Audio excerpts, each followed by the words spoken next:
Broadcasting live from the Joy 106.3 FM studios, it's the Hail Wildcats Gridiron Show with the Gridiron Gang. Fellas, let's flip the switch and do this.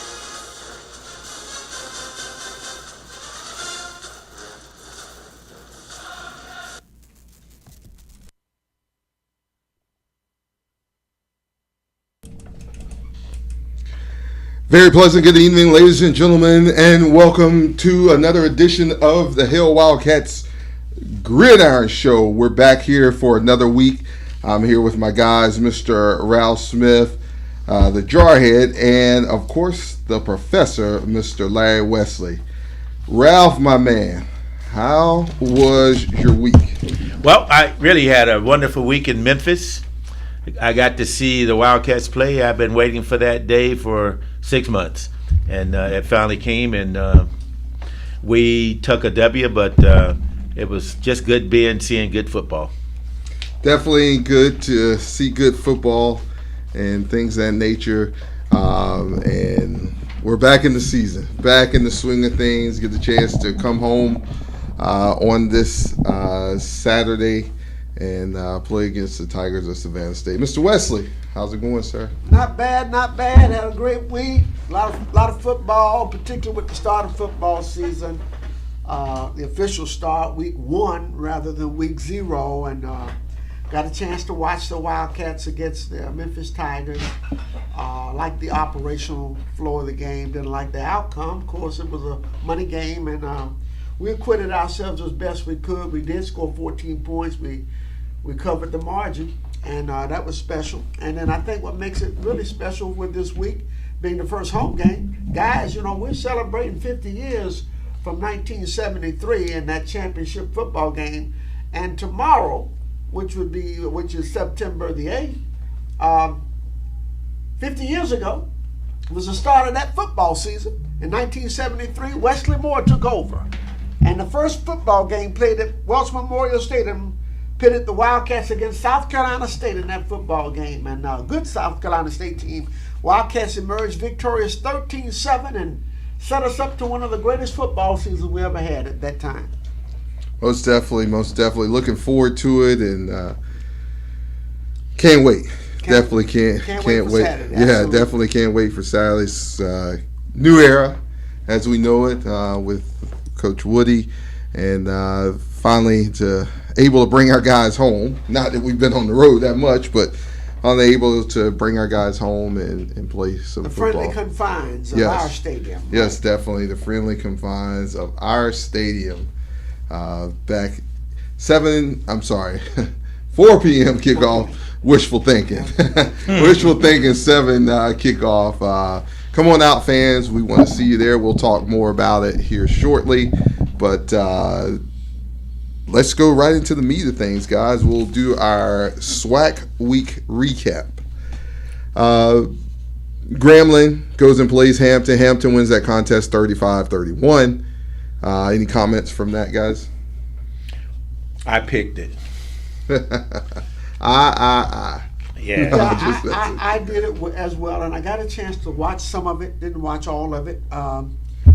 Was very impressed with both teams, especially the Grambling offense. Where Grambling got hurt was with their defense, but their offense showed some signs of being pretty darn good. But Hampton played well enough to pull it out in a classic type of game, and that was a big win for the Pirates. But would love to have seen the Grambling Tigers win that with the SWAC. Most definitely, and it wasn't to be so on that day. Next up, we have Central State goes against Mississippi Valley State. Central State wins that game 24-21. Very shocked by that score. Central State has been down for several years, and that's a Division II school out of the SIAC, playing against an FCS school. And I really thought Mississippi Valley, we got a chance to see them last year, and really under new management, but they had some talent on that ball club, and supposedly they were changing the scheme around to be more offensive in terms of running a more up-tempo paced football game. But give Central State credit. They won that one. I think that game was played in Chicago, if I'm not mistaken. Yep. Yes, it definitely was. 24-21, so that's a big victory for Central State, the Marauders. Right, definitely so. Then we have Southern goes to Alabama State. Southern loses that game 14-10 to Alabama State. See, that was somewhat of a surprise for me because I was thinking that year 2 for that head coach at Southern, that everything was going to come together because he's such an offensive mind, and apparently he still haven't found a quarterback. Well, they moved the ball. They just, much like Clemson the other night, they didn't finish. But they moved the football. But, give Alabama State credit. Their defense bent, but it didn't break. And certainly Southern had their opportunities to win that football game. Next up, we have Alabama A&M goes to Vanderbilt. Vanderbilt wins that game 47-13. No surprises there. Another money game. Absolutely. Yeah, another money game.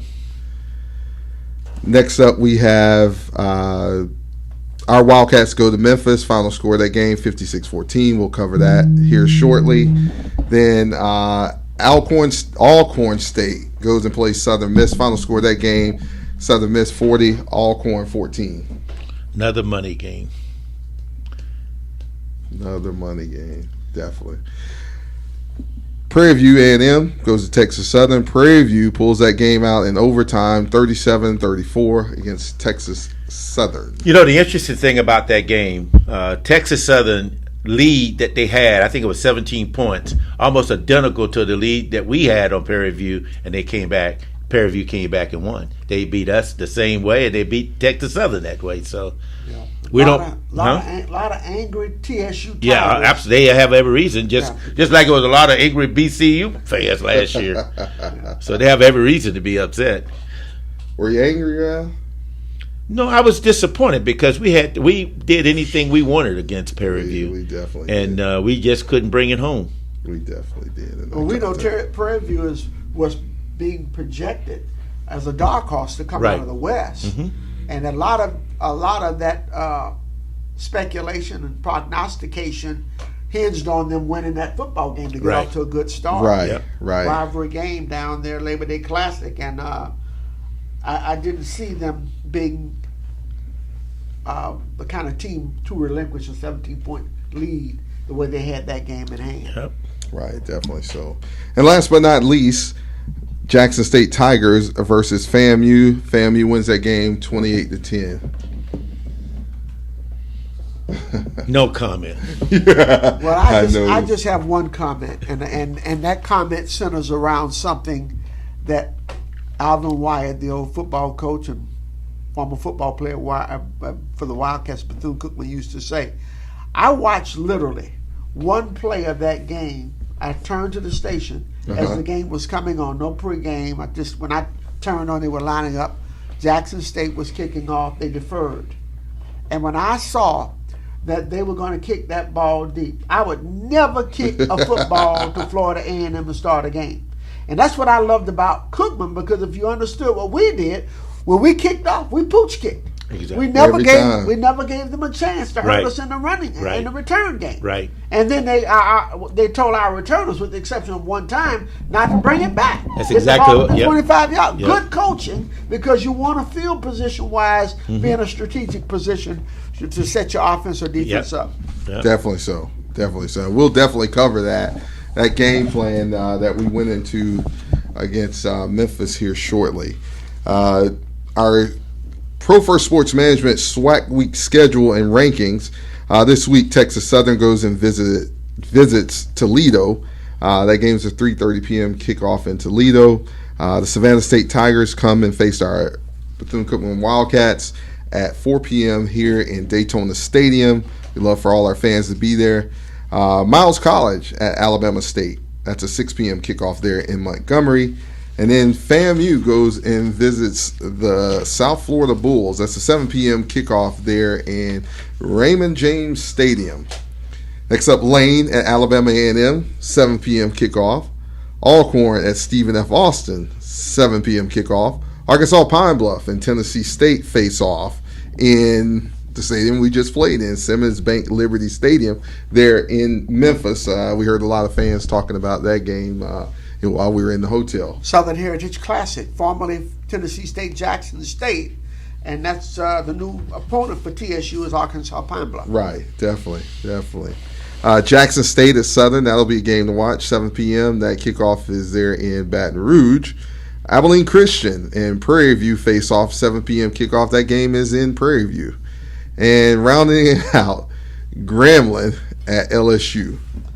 That's a body bag game. I'm mad LSU. 70. I say get the evac ambulance line up right now because there's going to be some folks carried off the football field in that football game. You can believe And that. I think they're going to be wearing black and gold. I would venture to agree with you on that. Gotcha. Our FCS computer rankings. FAMU comes in at number 14. Jackson State 32. Alabama State 57. Alabama A&M 62. Texas Southern 69. Southern 78. Alcorn State 80. Prairie View A&M 91. Bethune-Cookman 111. Arkansas Pine Bluff 114 and Grambling State 118, and Mississippi Valley rounds it out at 125. And so that's our computer rankings. We'll hold off on going over the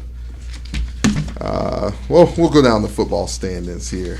So number 1 in the East, FAMU, of course, followed by Alabama State, Mississippi Valley State, and Alabama A&M, then our Wildcats, and then Jackson State. In the West, Prairie View A&M, Alcorn State, Southern, Grambling State, Arkansas Pine Bluff, and Texas Southern. Rounded out. So that's what we have for the computer ranking. That's about right.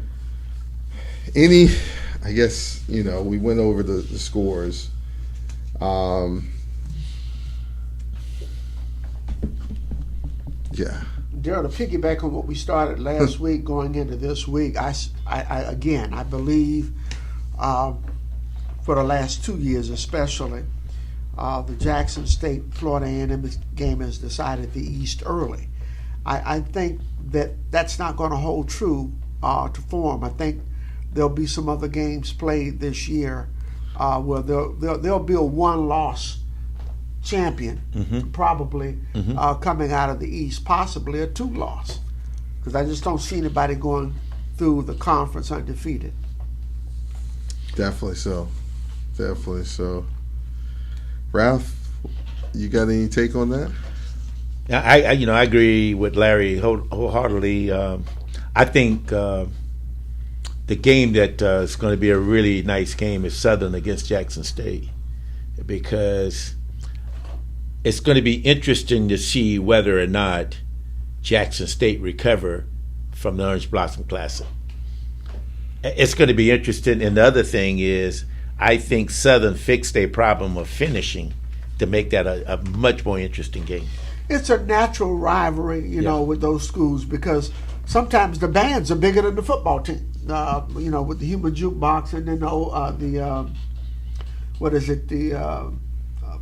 the Jackson State band. I can't the names. Right there. Sonic Boom. Sonic Boom. That's what I'm trying to sound. Sonic Boom. I was about to say Ocean of Soul, but that's Texas Southern. Everybody's got a name. Everybody got a name. But that game is played in Baton Rouge on the Bluff. And that's a very tough place to play down there. Right. Definitely. Definitely. Really is. That's what I'm saying. It's going to be a very interesting game. Yeah. Definitely so. Because because my thought on this is Jackson State lose 2 in a row. I think the Jackson State people are going to start screaming. Yeah, and that game is really a pick'em football game. Yeah, it is. It's very pick'em. Yeah, but it's going to be interesting. There you have it. So we're going to give way here shortly to we want to discuss some things in regards to what's going on with the Gridiron Club and the 1923 Society. We discussed a little bit last week about NIL. Ralph, I just want you to speak a little bit in regards to what NIL really is, what it does, how it's benefiting our football team. Well, as I said last week, NIL is name, image, and likeness. And basically what the NCAA has allowed athletes to do is use a name, image, and likeness to earn money. Okay? You know, up until a couple of years ago, ball players, other than their scholarship, couldn't accept money. So now with this name, image, and likeness, if the individual really get on social media, he can sell himself, or she can sell their selves. And basically that's what college football has come down to. Teams that have good NIL programs are teams going to be very successful. Jackson State experienced that for the 2 years that Prime was there. Now Colorado is getting that, and if you aren't on board, you're going to get behind. And that's what we're trying to do, is help the Wildcats get on board, because it's very, very important, the NIL, and we got to understand what it is and what it isn't. But it is something to compensate the ball players, to help them out through school. So, give me the aspects of, and we do know there are rules to the NIL thing, but tell me what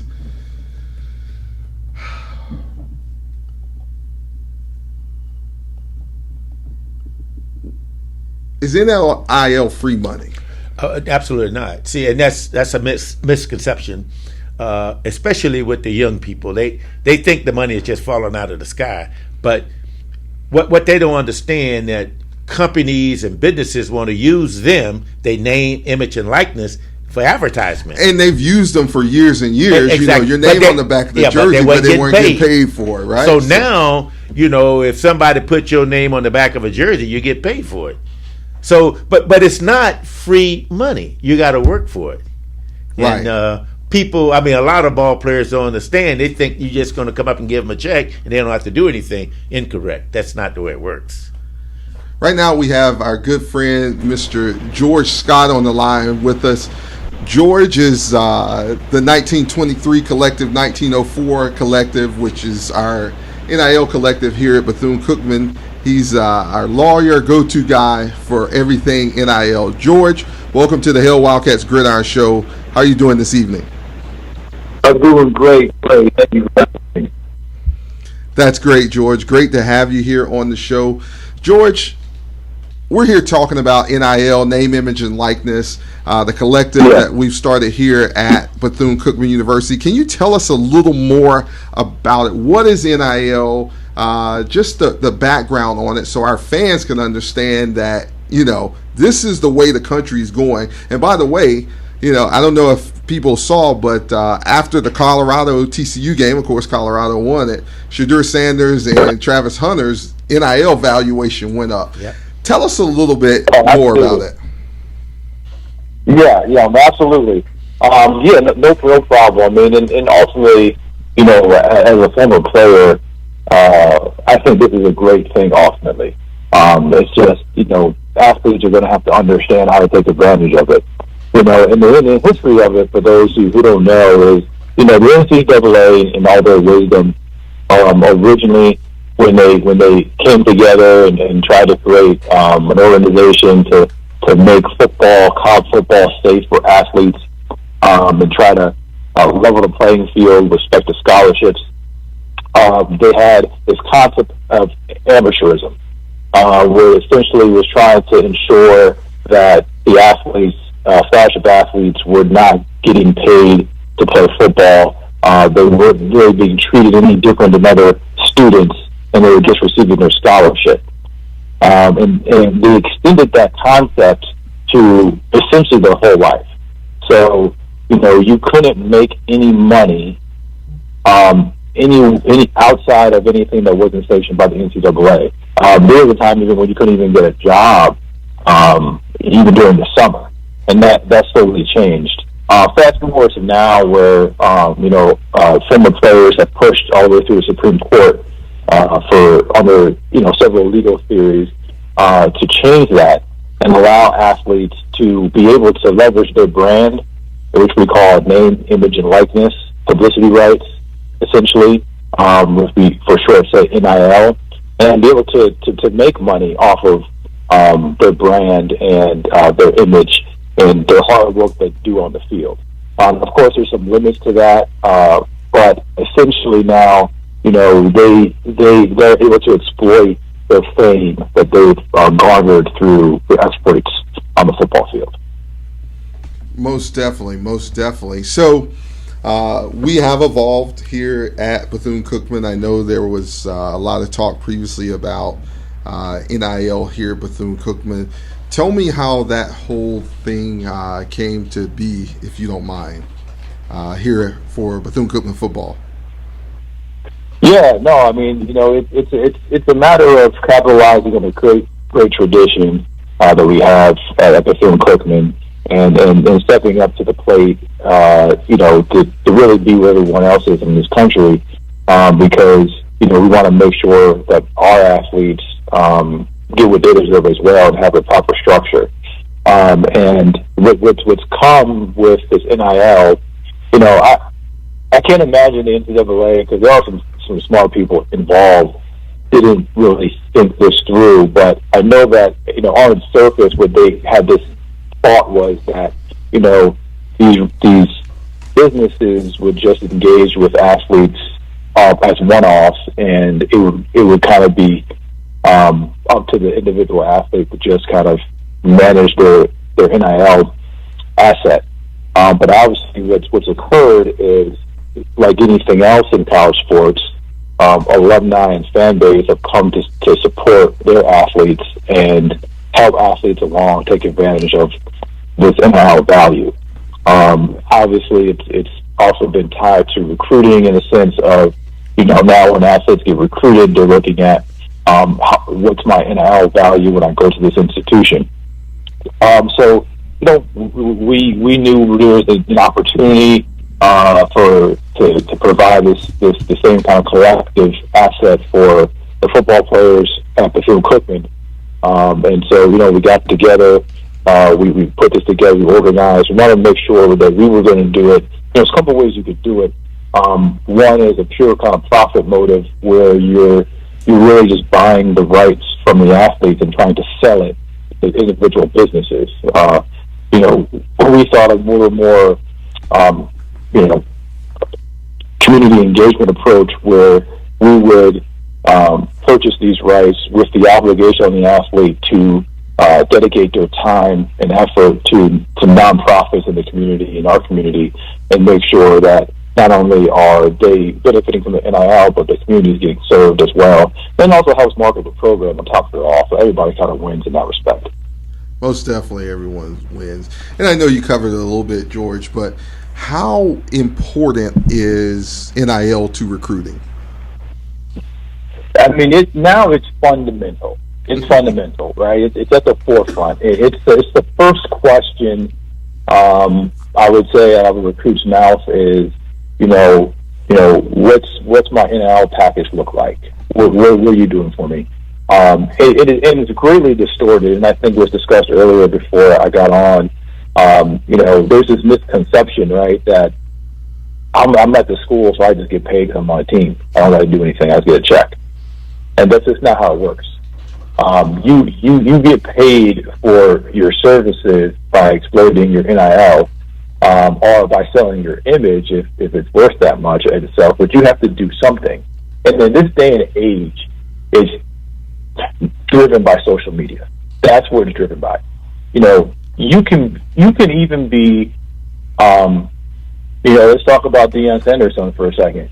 If he had 0 followers on social media, he wouldn't get any NIL deal, no matter how good you are, because that's where the marketing dollars are being put.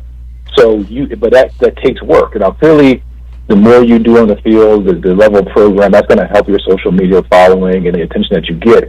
But there's a hustle to it, and you have to put in the work, be proactive, and businesses have to see that you're doing that, and then they will invest in you, but they will require you to continue to work and post or show up, do certain things, and so you'll get compensated for it, but you got to put in work.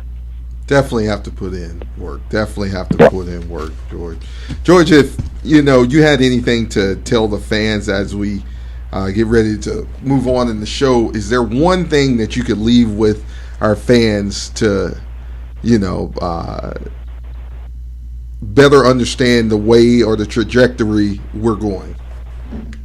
Yeah, I would say, I've been doing this for a long time, and before NIL, there was always other things that I worked with the university to try to put together to hold recruits and get recruits. And I will say that we are doing it the right way. And be patient. It's not going to make a touchdown every snap, but it is going to build a good foundation, get good quality athletes in the program, and keep them throughout.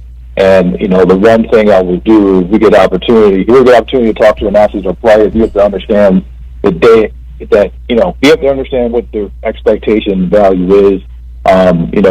This isn't, we're not Alabama quarterbacks, right? This is BETHUNE-COOKMAN, great program, which HBCU. Understand that we're gonna compete, we're gonna provide for you, but the more work you put in, the more the collective can help you.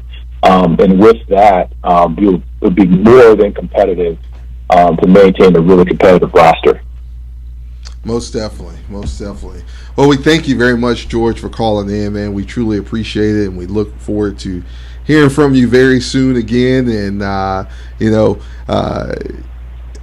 you have a huge tie to Daytona. Tell us a little bit about that, George, before you go off the air. Oh, yeah. So my daughter, Kiera Scott, she is the top 100 ESPN female basketball player. She's attending D&E Academy for her senior year. So, missing her a little bit. Dropped her off probably a few weeks ago. So, yeah, man. So now my heart's down there in Daytona. We'll make sure the Wildcat faithful take good care of it, George. We'll make sure that. You got my promise on it. Yes, sir. Well, George, as I said, thank you for calling in. We truly appreciate the NIL insight, and we look forward to talking to you very soon. Thank you. Likewise. Yes, sir. Yeah. Have a good night. Good, yeah. Yes, sir. Thank you. All right, you too. Bye-bye. Bye. So, that's what NIL starts with, and it's huge. I mean,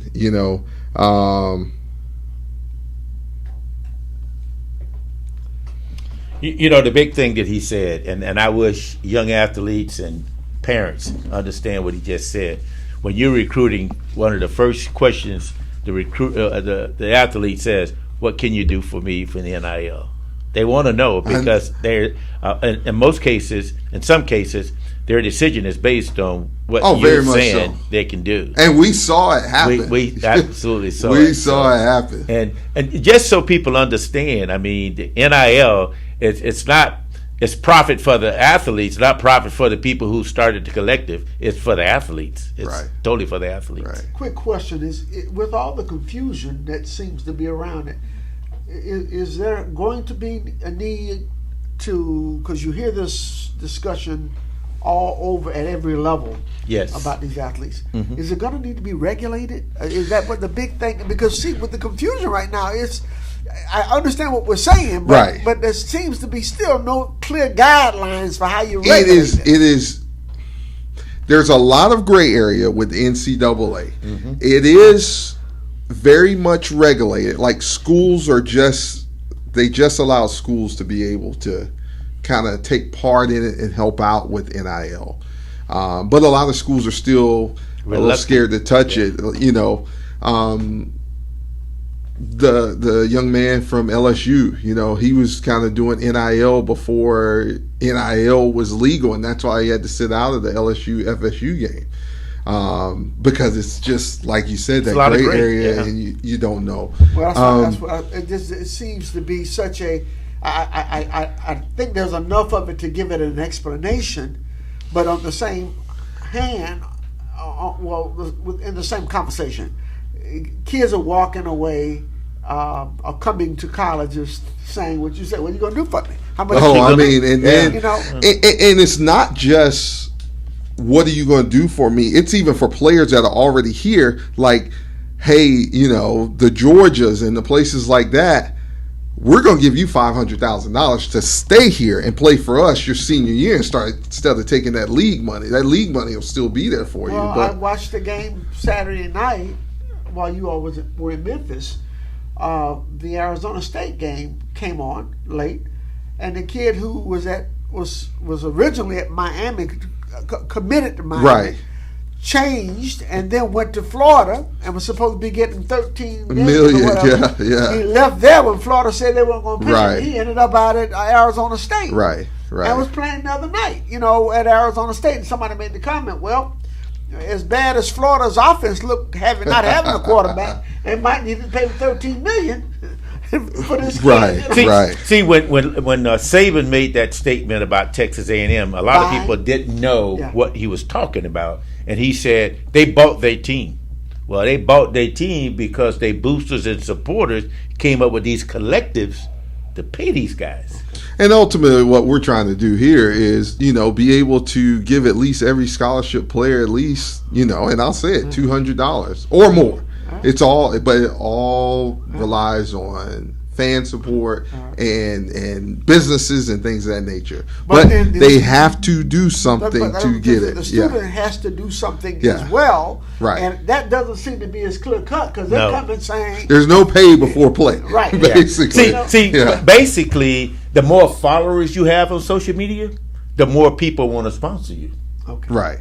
You see, so the deal is... So it's a popularity contest. Exactly. It is. The deal is make your presence known on social media, and when they see the followers you got, they're gonna want to support you. The queen of it is Angel Reese. She's the queen. Well, and the queen right behind her is also at LSU. The girl Just transferred to LSU. The gymnast. Yeah. Right. She's always Right. on. She's got millions of followers, and so she's I don't know if she's getting education, but she's making money. The more followers, the more your possibilities are. So it's simple. It's, the lowest plan here for the 1923 society to be a part of the society, $19.23 per month. And that's how you become a part of the 1923 society. And, it's at the1923society.com. Go in there, join up. There's perks to being a part of that society. And we want, it goes to helping our student athletes and helping us recruit student athletes here. It works. It works. So, Daryl,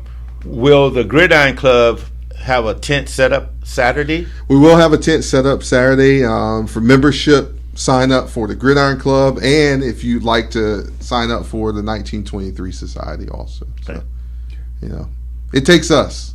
It takes us. And shortly we'll be talking about the product that we put out on the field. It's no joke. There's a lot of things going on behind the scenes that are being pushed by the Gridiron Club and other organizations to help push things to be better. It's not a joke. It's for real, and it's definitely needed. So there we go. Let's cover it, Ralph. BCU versus University of Memphis. And we'd like to recap this game. Well, you want me to recap it? No! Well, I mean... Yeah, Ralph, take it away. When you play a money game, okay? Yes, sir. One of the things you want to protect is your product. Yes, sir. Because you got to remember, they got, 85 scholarships. We got 63. Okay? And, Miss Rochelle, I call her Miss Shoney. Shout out to Rochelle, my buddy out there. When they came out of the tunnel for Memphis, she was like, wow. It was just like, there was tons of guys with blue uniforms on, blue jerseys, white pants. Yeah. And, and then she said, why they got all those boys?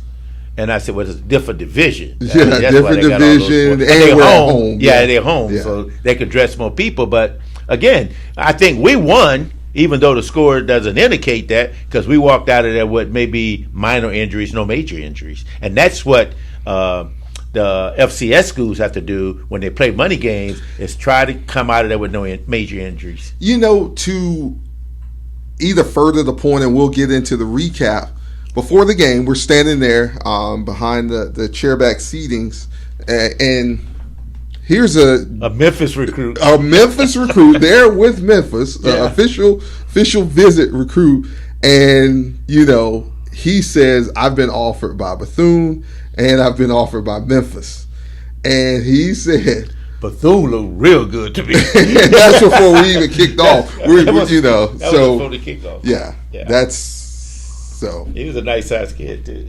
So We lose that game 56-14 to Memphis. Under 100 yards for us on offense, but there were a lot of great takeaways from that game. A lot of great takeaways for our Wildcats. The main thing, and we talk about it all the time last year, is penalties.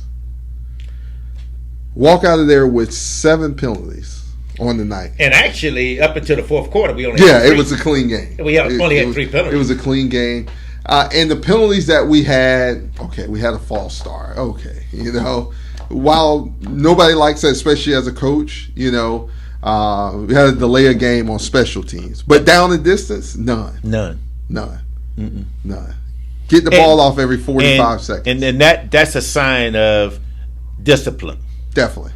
and being mentally into the game and what you're supposed to. How many personal fouls did we get? We had none. Well, that was one of the we're talking about. For me, I categorize it.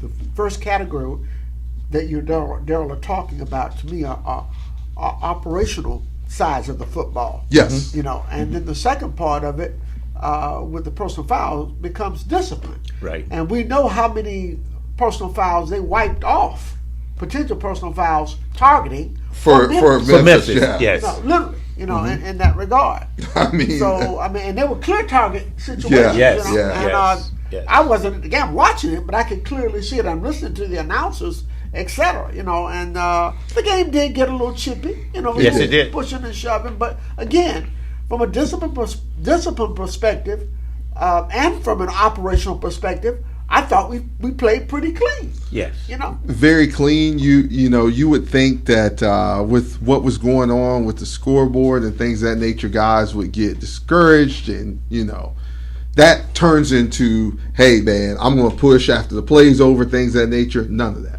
Here's how I compare the guys. While you guys were at the Memphis game, and you probably saw some of the Colorado TSU game. Mm-hmm.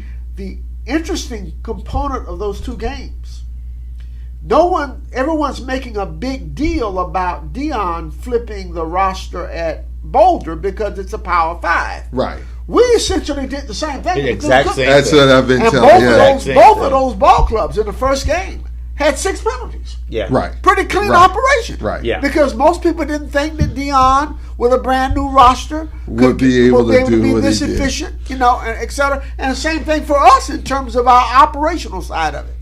Yeah. Before we get in the meat and potatoes, you know, there was questions, you know, is our offense that bad? No, our offense is not that bad. You know, Our offense was extremely vanilla. I And mean, that was for a purpose. on purpose. That was a purpose, though. It I was mean, vanilla. Memphis has almost the most wins, you know, in FBS, you know, consecutive streak. Yes, they went 6-5, but they're FBS. always. I'm sorry, FBS. If you watch the game on Sunday night, FSU and LSU played, Mike Norvell was the former head coach at Memphis. So, you know, moves up to that level. His assistant comes behind him and takes over. And, you know, off to the races it goes to. So, with Coach Woody coming from that level of play. You know, he recruited half of Memphis's team to FAU. So he knows what they're going to put out on the field. And, you know, as we know, he's one of the top recruiting guys in the nation, so he's not going to get anything that's, you know. I mean, you know, subpar. Nobody want to get punched in the face. No, but, no one. But Bethune-Cookman's goal is to win the SWAC. And to play money games is to get revenue. Right, definitely. Yeah, and not get our guys all banged up. Right, yeah. Nobody wants. We accomplished part of that. We did. Yeah. Alcorn played a money game against Southern Miss, and there was a lot of chirping before the game was even played between the two schools. Exactly, yeah. Fred McNair played his starters for 1 quarter and a half and took them all out the game. Didn't want anybody to get hurt. Exactly. That's the smart thing to do.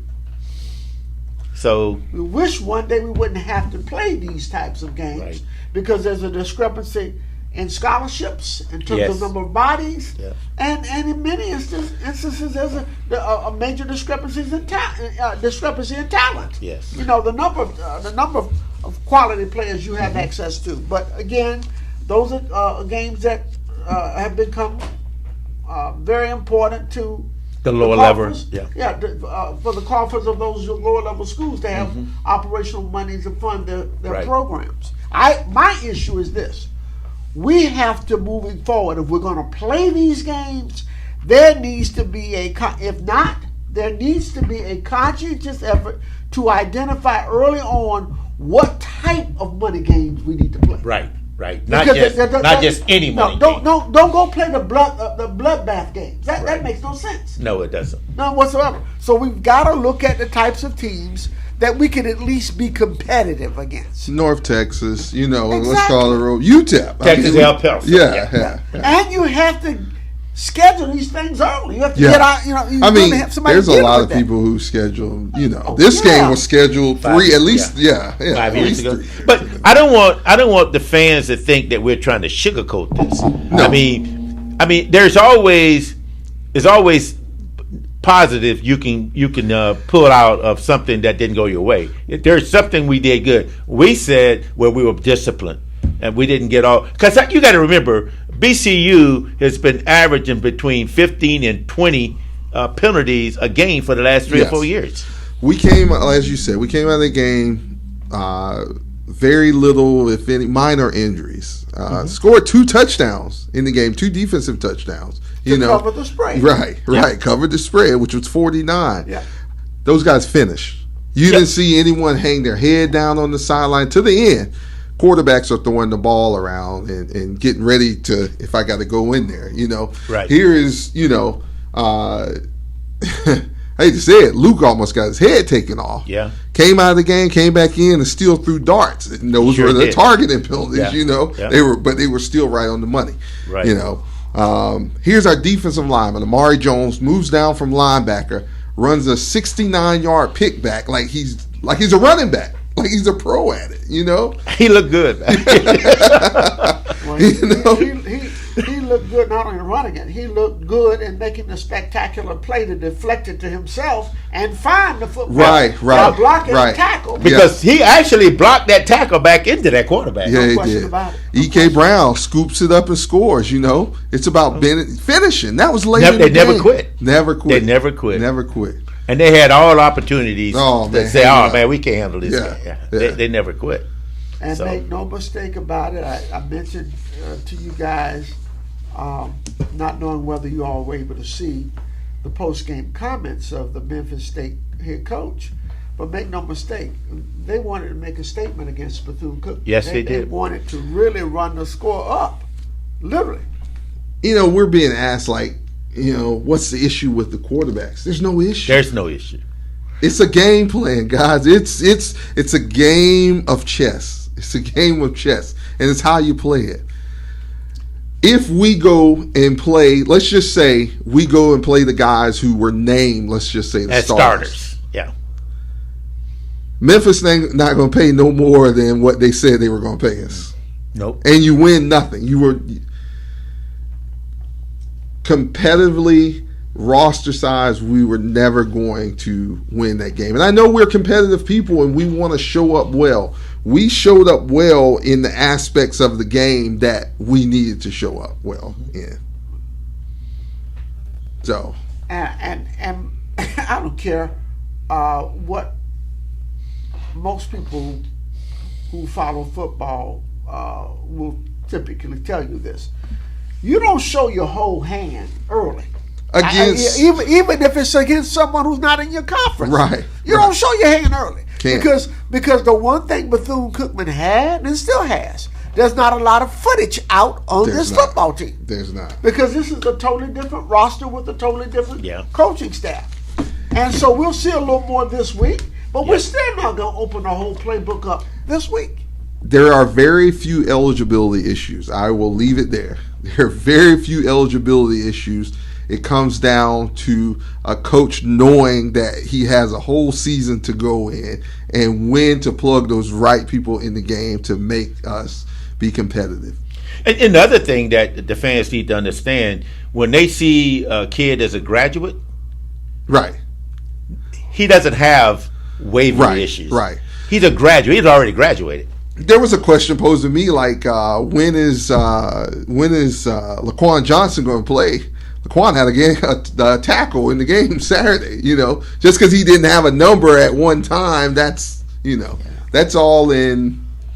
It's a process. It's what it is, and we live in a society where everybody wants to see it right now. It'd be great, but sometimes you have to understand when you play cards, you don't play all your cards at one time. You have to almost like playing bid whist. Exactly. I mean, put on the table. Somebody in our league, Jackson State comes out and does what they want against South Carolina State. Okay, what's going on there? And they go to Florida A&M and try to play that same offense and get embarrassed. And then here's that same South Carolina State team who goes and plays Charlotte, and it wasn't a blowout in that game. It wasn't a blowout against a higher competition. Because that's the kind of program that they need to fairly be right. Young program, been out a few years, and they're getting it together. Charlotte is. But they're not world beaters yet. Down the road they will be. I want to say this before we go over the stats. Like, as far as our quarterbacks are concerned, there's really at this time there's only one quarterback who has played at this level in the speed of the game prior to Saturday. That's able to play right now. I mean, it's just like I said last week. This is the first time in 3 years. Coming into a season, I'm not concerned about our quarterback play. No. I know. I mean, I know what we got, and I go to practice every day, so I see it. Right. So that's not an issue for us. No, not at all. The guys, to sum this all up, we only played one game, and I don't think we're going to be having these conversations by game 4 or 5. No, because by that time we will be unfolding what it is that we're going to do for the remainder of the season. But the first 3 games or so, I don't see that. No. On Saturday, Bethune-Cookman, 39 yards passing, Memphis 343. Rushing, Bethune-Cookman 52, Memphis 208. Penalty yards, Bethune-Cookman 7 penalties, 50 yards. Memphis 5 penalties, 55 yards. That's a win. Even though we had more penalties, they were not costly ones. Like, you don't keep the drive going because you do. And as I said before, those 50 yards were massaged by some wipeaways. Yes. That's right. Yes. Because if you count the 2 glaring targets, that's 15 yards. That's 30 yards right there alone with those 2. Just remember what I said last week. They aren't going to pay you and give you a call soon. No, they're not going to do that. They aren't going to give you those type of calls. They aren't going to give them to you. They're not. Not in those money games. I mean, but anyway, we'll get there. There you have it, guys. And then Bethune-Cookman 4 first downs, Memphis 27.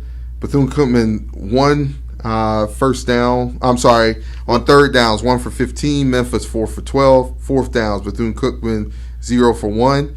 And Memphis 2 for 2. Time of possession, 23 minutes, 17 seconds, Bethune-Cookman. Memphis, 35 minutes, 12 seconds. Total yardage, Bethune-Cookman, 91. Memphis, 551. There you have it, guys. No surprises. Let's talk to Savannah State Scouting Report. I know you guys have done plenty of research on Savannah State. Well, they are a Division II football team out of the SIAC. Formerly Bethune-Cookman was a part of that same conference many years ago. And they were picked to finish, I think, 6th in their conference this year. They opened up the football season this past week down in Lakeland, Florida.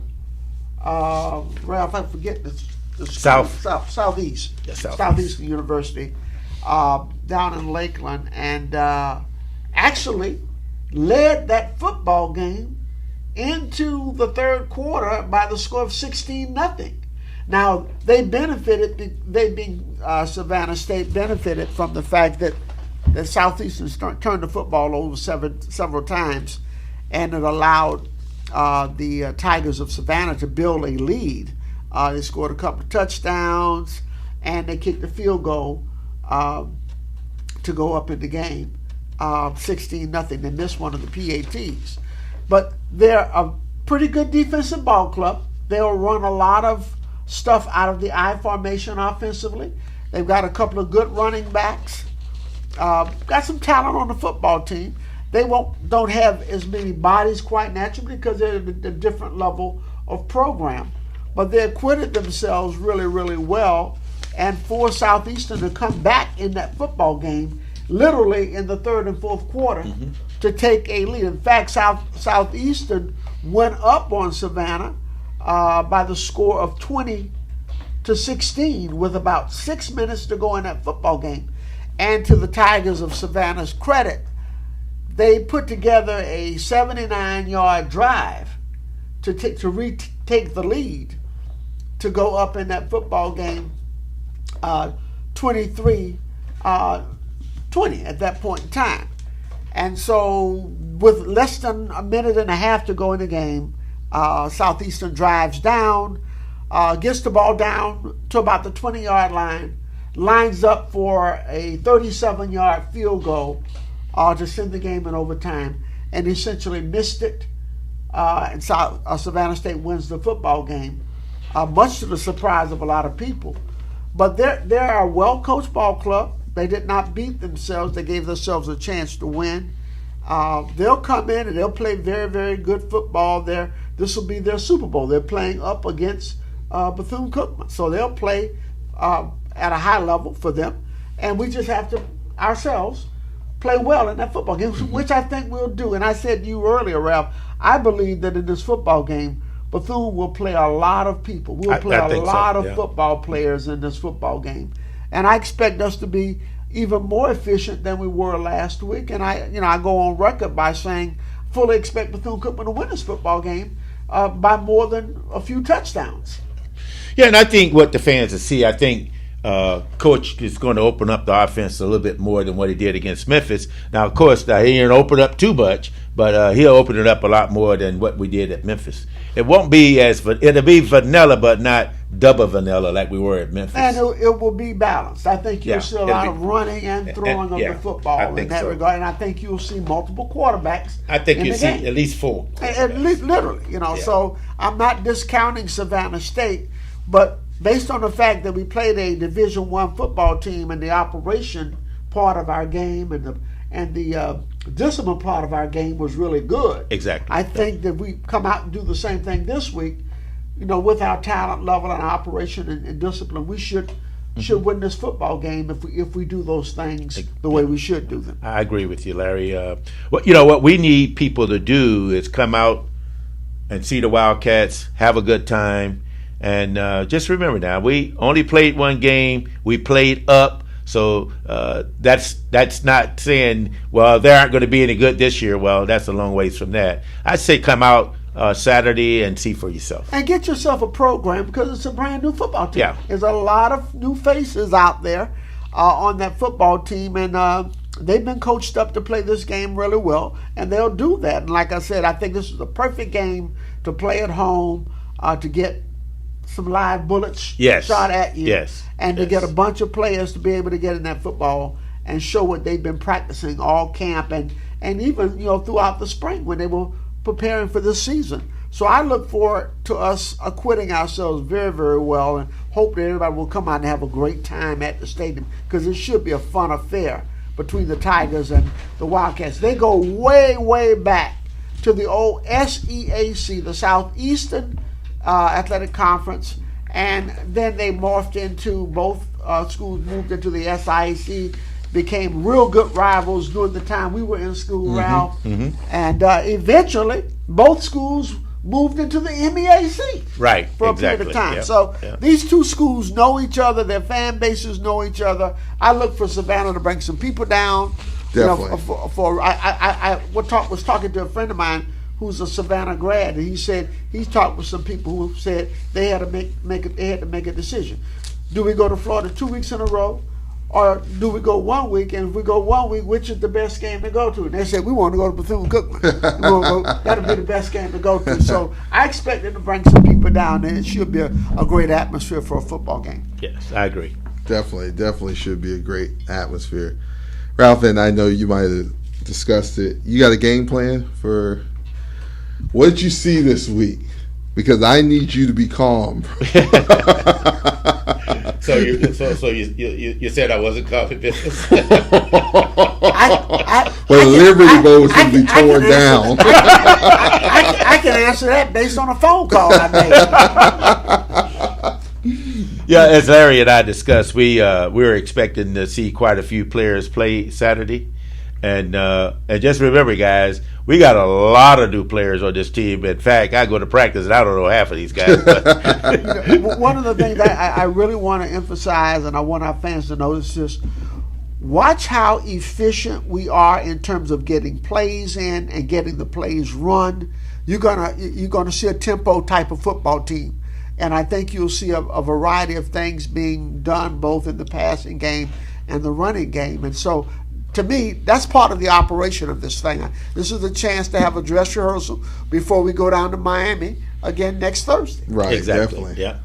Definitely so. Yeah. Definitely so. I think we'll see a lot of less vanilla wrinkles, but it's still going to be... It's going to have a hint. I said slightly vanilla, not double vanilla, like we was at Memphis. Yeah, there'll be a hint of it, but smart, fast, and aggressive. That's what it's going to be. That's what you're going to see. That's what you're going to see. That's exactly what you're going to see. But we'll have fun. Yeah, definitely. We need your support. Like I say, we'll have the tent set up over there on the lakeside. Can I bring my chair, my recliner to sit up underneath? Bring your chair, bring your recliner. We welcome all fans. Come join the Hail Wildcats Gridiron Club over there. It'll be a great Saturday. Finally come home. Coach Woody finally gets to come back home where he played many, many years ago. To coach his first home game as the head coach, and talking to Miss Woody yesterday, you could just feel the tension. It was a lot of excitement in there too. It was a lot of excitement. The anticipation of it. Definitely. Coming back home. Right, coming back home. You're going to lead the team that you used to run to represent. You're going to lead them on the field. Lead them on the field in front of the home crowd. Yeah, that's special. We get to test out the new chairback seats. Oh yeah! By the way, fans, all the maroon and gold seats are brand new.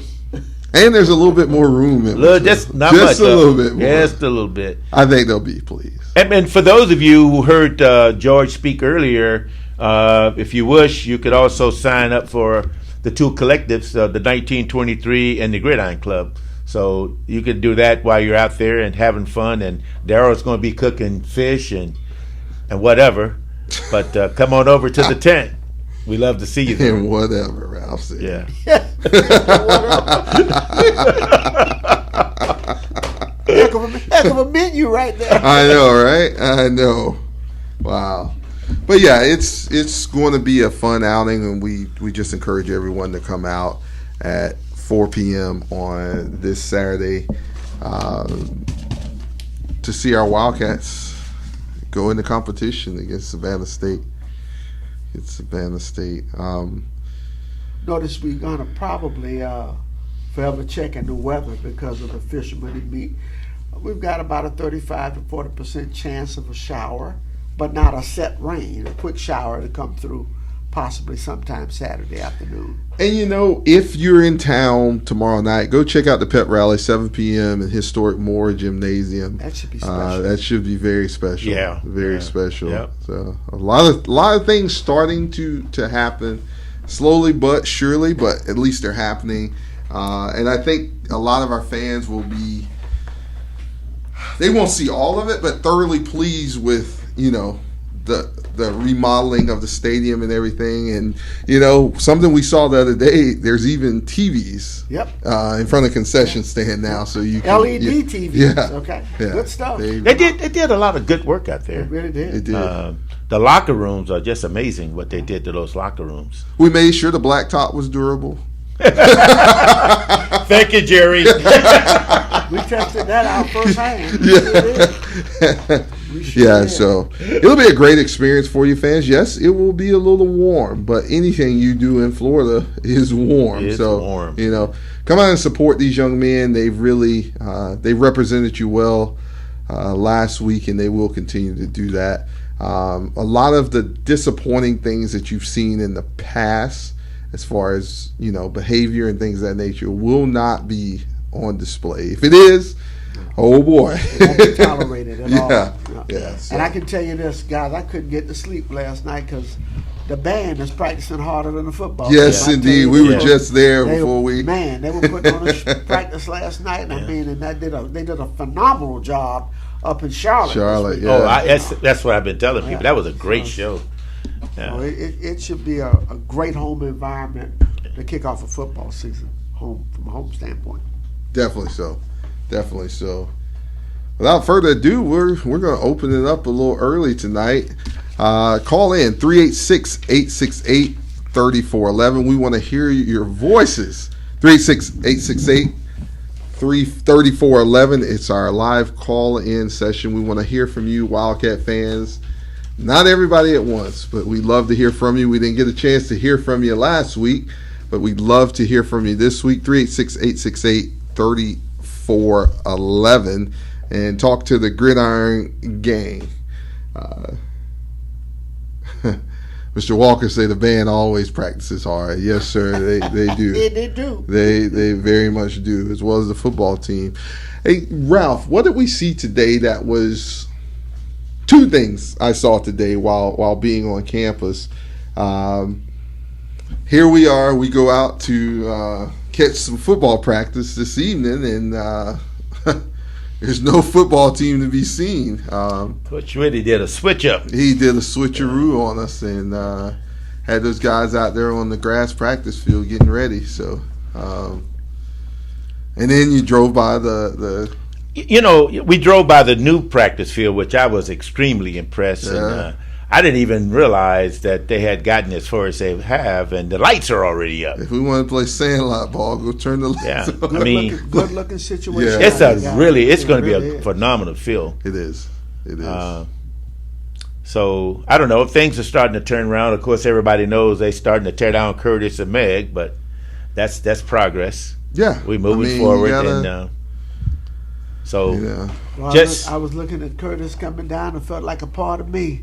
It taking part of me away, because I tell you, boy, growing up in Daytona, that was one of my landmark bearings in the community. Curtis Hall, one of two original female dormitories, Curtis and Meg's, and there was one male's dorm, which was Cookman Hall, and Cookman Hall is long since been taken down. They took Cookman out a long time ago. So now you basically are taking the two original female and the male dorms. They'll be gone. From the only thing you got left is the White House. You got White Hall and you got Faith Hall, which was the old cafeteria. Yeah.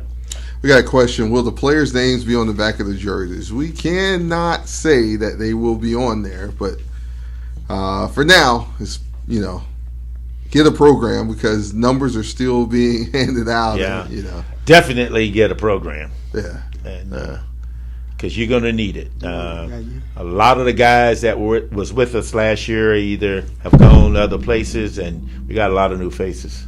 We've seen a lot of practices, and we don't even know. We don't know, because they don't have. We're guessing. If it was somebody who was there last year, we saw enough of it. We could tell that might be who it was, but you're not going to know this team without a program. You really because won't. in practice you got quarterbacks wearing 38 and 36. One thing I want to say, I know, we had on maroon helmets the other night and things of that nature. We do have to understand that, there were our equipment truck had to leave early because of the hurricane heading towards Florida. So everything that we expected to see, we did not see this week. So give it time. It's coming. It's here. I mean, we we have a very, very, very, very, very, very, very, very, very, very thorough head coach. No stone unturned, down to a T. So just, yeah. Calling on the Hail Wildcats Gridiron Show. Welcome. Good evening, gentlemen. This is Vernon Jackson, Palm Beach. It's good to hear you all this year. I'm looking forward to the game on Saturday. I'm just excited to come up and see our Wildcats and hear our phenomenal band. Definitely so. We're looking forward to it, Mr. Jackson. Thank you for calling in another year. We're glad to have you on the show. Were you able to catch some of the game on last Saturday? I was trying to seek and I watched the game, but I actually was listening to the game. I didn't get a chance to watch it, but I did hear the game, hear some of the plays. But my thing is, like you said, we went up against a Division I team, so I talked to one of the alumni. She was saying that she was expecting more, and my thing is, we got a whole new team. So, and when you play those, Division I schools, you got to have, the depth and everything. And I just believe this is going to be, I believe Bethune-Cookman is going to be that sleepwalking team that people did not expect. That's what I believe this year. And most definitely. I think the main thing is, we realize it, but a lot of people don't know, while we say that team is a new team, we're talking about August 2nd, August 3rd new. That's when a lot of those guys really first met each other. Totally different from the spring. Totally different from the spring. From the spring, yeah. Absolutely. And then we played, less than a month from when we actually started spring practice. Absolutely. So, yeah, definitely. So. And I listen very closely to y'all comments because y'all go and watch them practice. So it makes me feel good because, the Professor Larry, he be on the money, so and Ralph, and I just appreciate the comments y'all make because normally, based on the team we had last year and the discipline, it sucked. It's like, some of the things they were doing as players, it's like some games we lost, we could have won, but it was all about their attitude. They was not playing and gelling as a team. Most definitely so. And that's totally different this year. Totally different. So we look forward to great success. Now I have one quick question. I don't know if it's true. Where they at with that practice field? Because I've been seeing pictures on Facebook. Somebody said that's not true. They have not done that work based on the pictures they're showing on Facebook. I don't know. I'm not up there, but hopefully I get a chance to come Saturday. But are they actually doing work for that new supposed to be practice field that they're supposed to be putting together? I would say that field is about 80% complete. And we were just talking about that earlier. The lights are already up on the field. They've come a long ways real fast. Okay. And I would tell this gentleman, I did go down Sunday to the Orange Blossom to see Florida and Jackson State. And, of course, when they first kicked off, the player they kicked it off to, Marcus Valley, didn't he graduate from Bethune-Cookman last year? That is correct. Okay, so I said, we got a former Wildcat out here playing.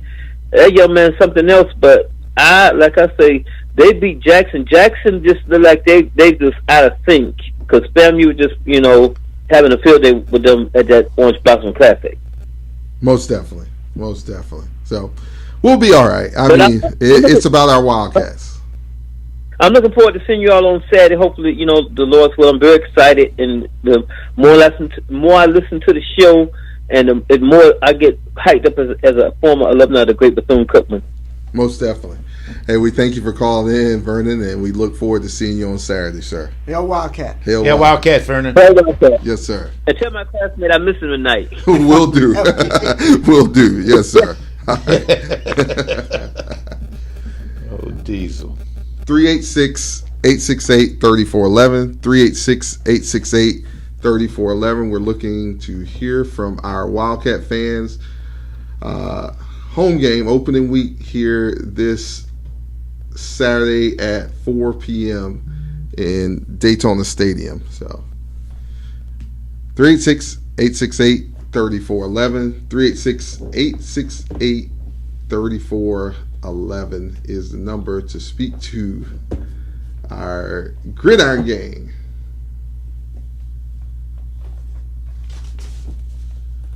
Larry, did you see anything that at practice that was out of the ordinary this week? We sat there and watched from up top, Daryl, and I continue to be so impressed by what I'm seeing with the installation of the offense and the defense, the constant teaching that's going on, and the effort that's being put out in practice. I mean, our staff and especially our head coach, he doesn't miss a trick. I mean, anything that's out of order, or any player not giving quality effort, or any play that is not run correctly, he has something to say about it. You can believe that, and the kids know that. The kids know that. It's a very spirited football team, and it's very spirited. I guess when you were describing, momentarily about last year's team, as Vernon was talking to us, all I could think about was a lot of the individuality that we saw last year, and there was no team in that effort really last year. Right. But everything about this ball club, in terms of what you see in the buy-in, it seems like these kids are playing for each other. Their team is playing as a team. They're practicing as a team. Right, definitely so. Yes, definitely so. Yeah. Definitely. So that's impressive, because I've always felt, how you prepare for something is how you're actually gonna perform when it's that time. Definitely. Calling on the Hail Wildcats Hail Wildcats Gridiron Show. Welcome. Hey, I got some questions, y'all. My first question is, when do you know the fries are ready? To change my name. When y'all decide to change my name from Fry Daddy to the Black Top King? That's the first question. Oh, Jerry, don't take it personal, Secondly, brother. hold on, I ain't done, because I'm talking about you, Ralph. I'm coming for Larry in a minute. Then I thought we had a pact that whatever happened amongst the bros, stayed amongst the bros. Y'all ratting me out on the entire World Wide Web. Jerry, don't feel right. Jerry, we walked in the stadium. Yes, y'all walked in the stadium yesterday and walked out with Daryl. So as we're walking out of the stadium, we both looked, because I know he saw it because he went in before I did, and then I saw it when I went in. But on the way out, it looked like they had redone the blacktop. Well, we were cooking French fries. I don't know what you're talking about. I don't know what you're talking about. And for all the other people out there, you don't need to know what you're talking about. Let's just say we appreciate the renovations at Daytona Stadium. We truly I agree, Jerry. that. I'm with you, Jerry. I'm with you, brother. But I am coming to the Second part. I am coming to the tent Saturday to see how far we're coming along with the French fries and the fish. I think I'm coming to observe that. Saturday. I will be at the tent. I want me some French fries and fish on Saturday too. Listen, Larry, you said that when you saw Meggs and Curtis go down, it was a piece of you that died. I want to remind you, sir, that those were women's dorms. I think you're telling too many secrets. Well, I was telling some family and some friends this earlier in the week. When they told me that they were knocking the building down, and I went up and took some shots and sent them to Jacksonville. My earliest experiences at Bethune-Cookman, because we had a business here in town, and a lot of students who attended Bethune-Cookman would help out at the printing shop. But I can remember being 4, 5, 6 years of age and going into those dormitories, and even as a little kid, they would holler, "Man on the hall," so I came back and told my dad. Yep. I told my dad. Jared, that's his greatest memory. Yeah, it is. I told my dad, I said, "I was a man on the hall today." He said, "You were?" So when I saw that at Curtis and and looking at Meggs, they always are. Well, they were a source of orientation for me, because they've been there as longer than I was on this earth. Yeah. I get it. I don't answer this out loud, but I want to know how long he used that. I'm just bringing printed documents to Meg's dorm, as an excuse. It worked when you were 5. At 19 or something different. It changed as the years progressed. You know how that was, and quite naturally, gotcha. My freshman year at Bethune-Cookman, I was a freshman, wore the beanies just like Ralph and those wore beanies back in the day. And by the time I got to be a junior, a sophomore, junior, particularly junior and senior, then Meggs represented something totally different. The tree. It was, that's what a freshman came, and we got a chance to help them come into the dormitory, unload stuff, what have you. And met my first girlfriend at Bethune-Cookman that way at Meggs. Well, there you go. Great memories of Bethune-Cookman. Now, listen, gentlemen. So this Saturday, what do you guys? I know you kind of already covered this a little bit, but what's a successful outing for Saturday for this Wildcat team? I'm going to go ahead and after y'all answer this, I'm going to drop off and let somebody else to the line for somebody else, but I would like to hear you guys answer that. Well, this is kind of. I had a conversation with Darold yesterday, so Darold gave me some insights about what you're looking for, score-wise, Jerry, and so he shared some numbers with me.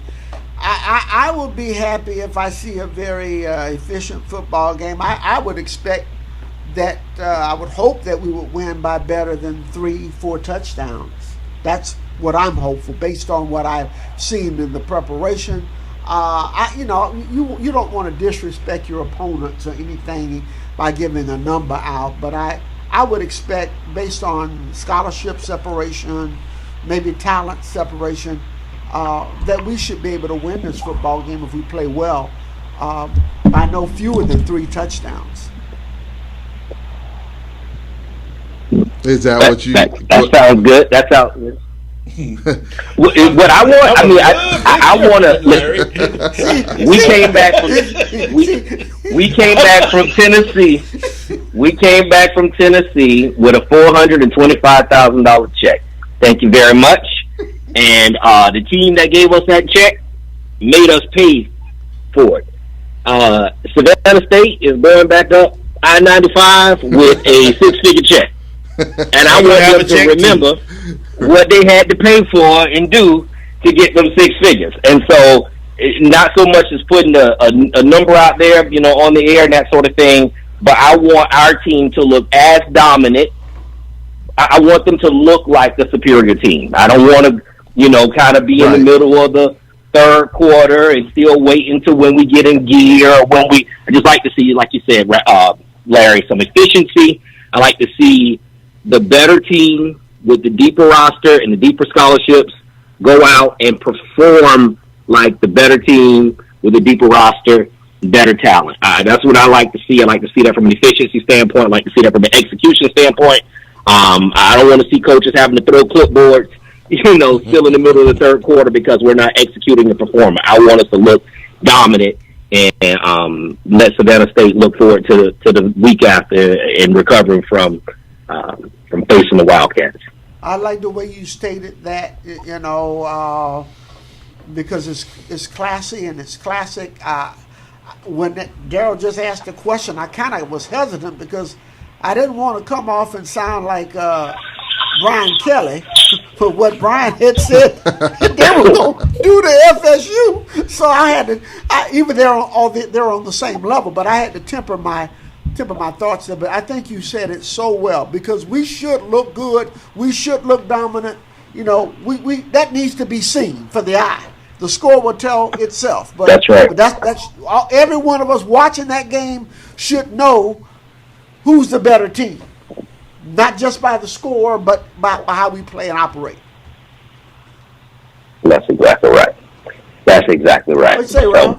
Well, good deal, gentlemen. I appreciate it. I'm gonna see y'all in the tent, and then on the blacktop, and then in the maroon and gold seats, or somewhere close thereby in the game. Looking forward to it. Fans, please come out, invite other people out, buy somebody a ticket, bring them with you. But we're looking forward to the first game of the season. Looking forward to Coach Woody having his first home game and getting his first win. We're already going to speak that out there.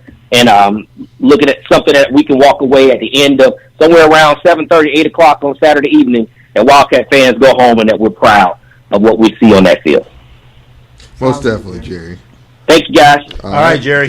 Good deal. All right, Jerry. I get this thinking, with y'all being up underneath that tent, and me being there with you, and I truly have a tremendous taste for French fries, and I'm wondering whether I should go home and get my curly Q fry machine out and spiral some fries. Jerry is a good fry cooker. I don't want to put Jerry on the gun. Jerry is a good fry cooker. But I'm thinking, Fry Daddy will whoop him up, bro. Yeah, but having some fresh cut French fries as opposed to the frozen ones, and having them underneath. I think I'll do that if we're gonna. If I have to help out with the frying, I'll do that as well. But if we can have fresh French fries versus frozen ones, I say let's go for it. I'll take care of that. Yeah. Well, what I like, we are celebrating 100 years of Bethune-Cookman College football. I like to see a lot of fans out there on Saturday, have a good time and enjoy. You're going to see a different football game than what you saw last Saturday.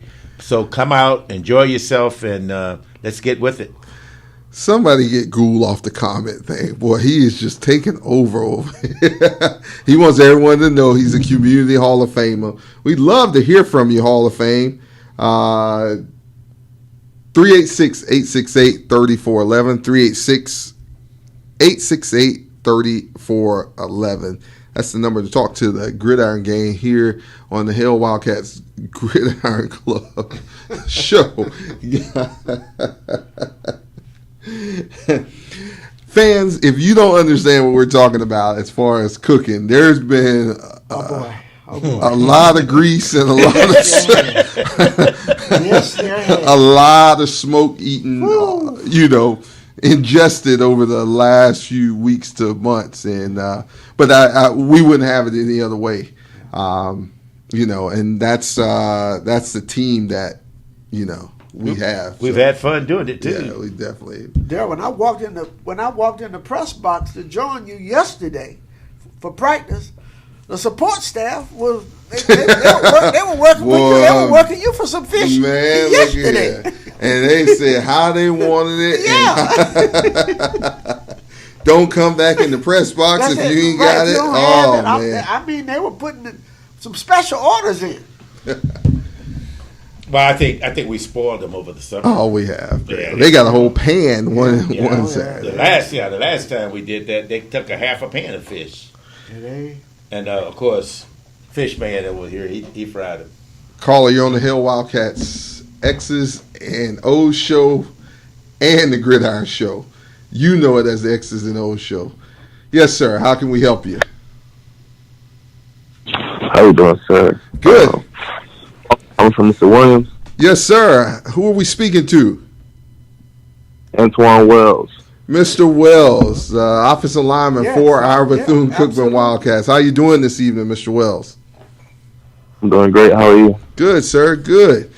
Tell us a little bit. You were here last year. You've been here through the transition, Anton. Tell us where you are in your career right now and how things have transitioned for you and how you feel about our current football team. So the first question was how I feel I'm in my career right now. Yes, sir. I feel like I'm at like one of the biggest points in my career. Like everything going good for me right now. I feel like, I just feel like everything going good for me. Like good.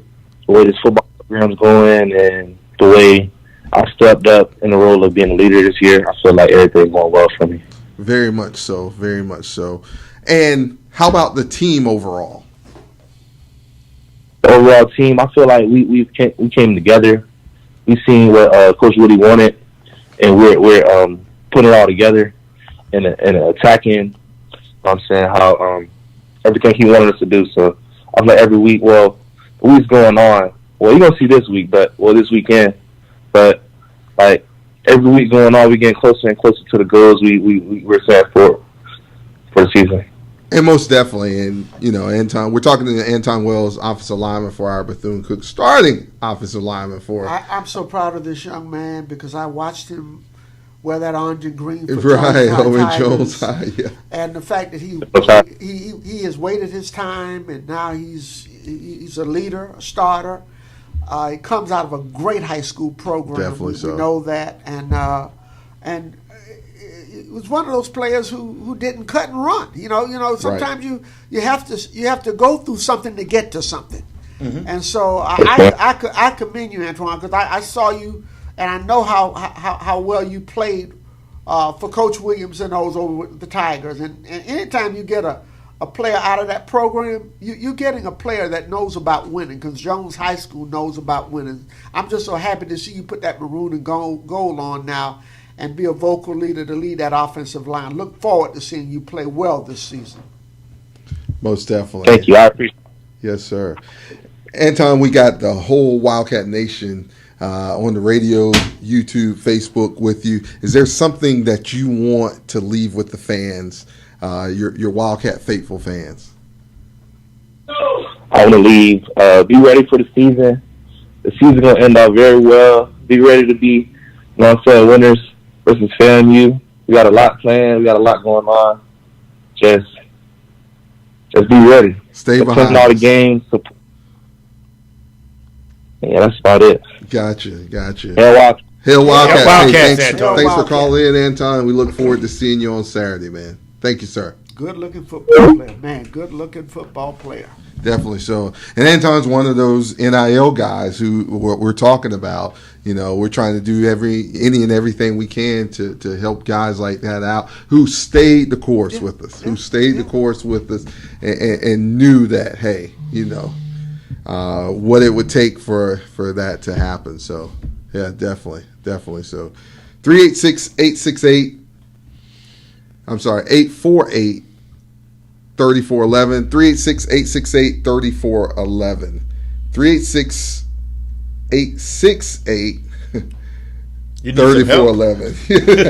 Man, Google is over here messing with me, man.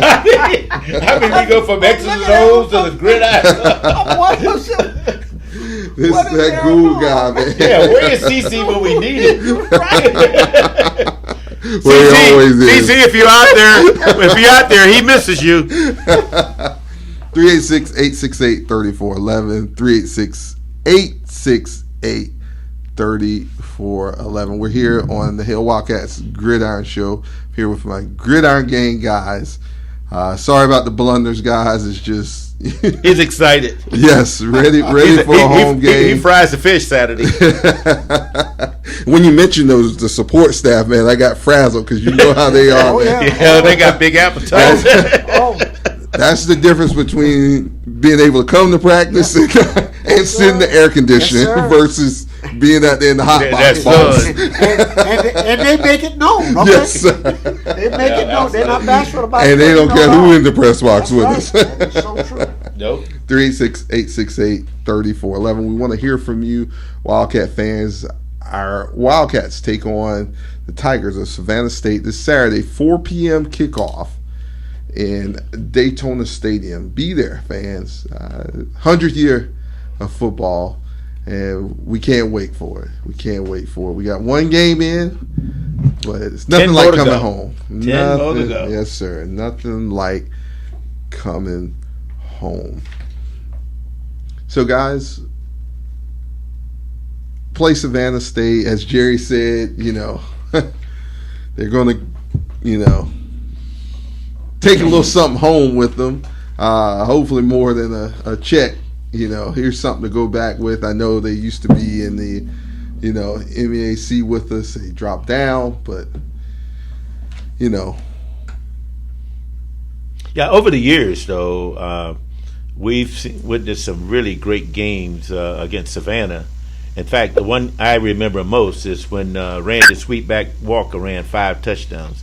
And he actually he was running the 6 and he got injured. That was the 1973 season. Yeah, the he got injured. Anniversary. Yeah. So when I think of Savannah, I always think of Sweetback. Gotcha. Yeah. Gotcha. We've had some great football games with them. Yeah, we have. Because we used to play them in Jacksonville. I always used to play them up in Jacksonville, and they've had some very, very formidable football teams. Yes, they have. Very, very competitive for years. And so it's just one of those border rivalries, Florida, Georgia. Yes, sir. Yes, sir, definitely. Caller, you're on the Hail Wildcats Gridiron Show. Welcome. Yeah, y'all weren't trying to let the Hall of Fame on? Nah, we don't let peasants come on our show, man.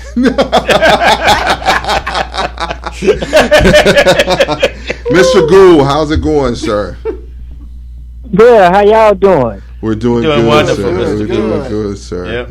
One of our board members of the Hail Wildcats Gridiron Club. I was just wondering, was y'all trying to let the Hall of Fame on? I don't know. What was going on? Well, Daryl got miscombobulated, and we had to pull him back in. I know you'll deal with me after the show, sir. So No, the show. I'm enjoying what you fellas are all talking about and carrying on the conversation of the Wildcat tradition and the legacy, and y'all doing an excellent job in doing that.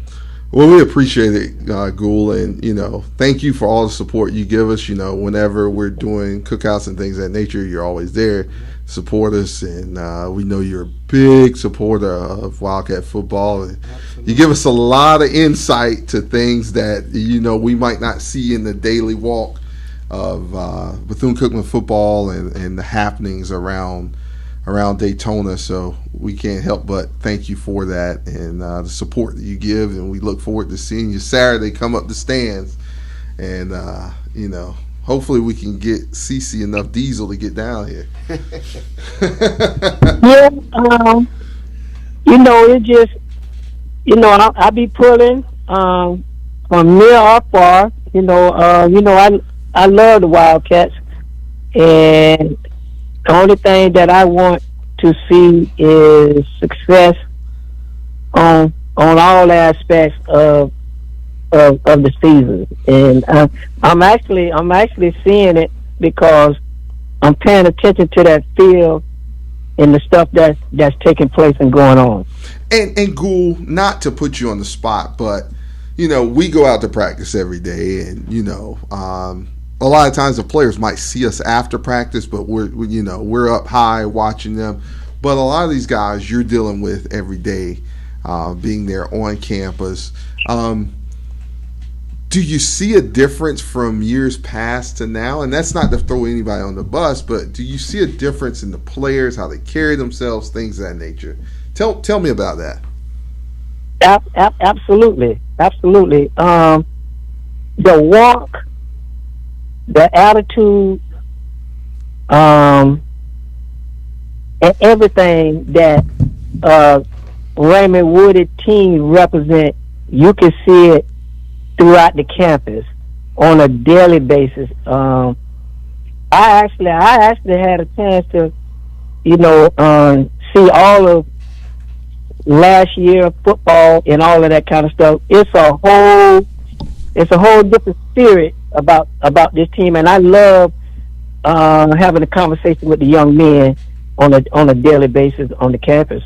Most definitely. And as I said earlier, we thank you for that. And I know those young men really appreciate the wisdom that you've seen a lot here in Daytona. So the wisdom that you give them is unmeasurable, and we definitely thank you for that. And we know the support is there from you. So even down to, like I said, being at the cookouts, talking to Ralph back there, and just He was That's only my talking job, to me man. because I was giving him food. That's my job, man. Is that what it is? I don't really want you bothering with Ralph too much. Now, that other guy, go ahead. Not Larry and Ralph. Those are my guys. Now, them the fry guy or whatever y'all call him, Black Top. Y'all go ahead. Preacher, whatever y'all call him, Right, definitely. So but it's definitely we thank you, like I said, Ghoul, for everything you do, man. We look forward to seeing you on Saturday. And anything you want to say to Wildcat Nation before we move forward? Come out and support your Wildcats. It's going to be an exciting season. You're going to enjoy what the product that they put on the field, and just make sure that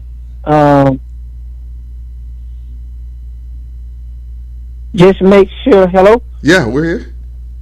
Yeah, just make sure that you come represent, man, your fellow Wildcats, and I know they're going to give you a good showing, and the product that be put on the field is going to be well represented on all aspects of the game, and no clowning, none of that other stuff that we dealt with in the past. So moving forward, we're gonna have a very, very successful season, and I really believe that. Definitely so. Spoken from a true champ, community Hall of Famer, Robert Gould. All day. You're the man. All day, every day. Hey, thanks, Gould. We'll talk to you soon, man. I appreciate it, man. Y'all guys keep up the good work. Thank you, sir. We appreciate it.